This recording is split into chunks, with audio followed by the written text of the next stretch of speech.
Hello guys, this is Miss Jocelyn Flamenco and today we're going to learn the use of may as a possibility. Let's start.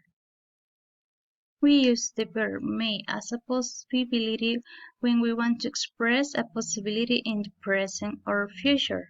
Here we have an example.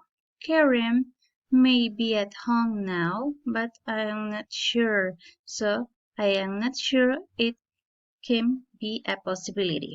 So, if you notice, may it is situated between the pronoun and the verb be. Let's see more examples. We use may for suggest something will happen. Here we have two more examples. There may not be many people there, or we may be late for the meeting.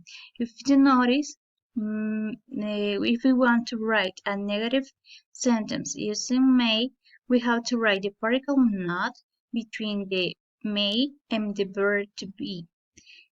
And here we have may using verb be also, and it is situated between the pronoun and the verb be. Okay, guys, here you have an example, an exercise that you have to match.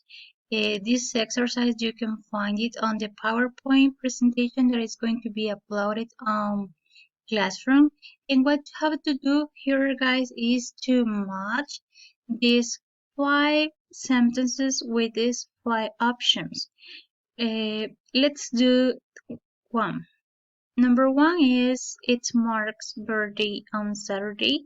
So here you have one of this one with letter C.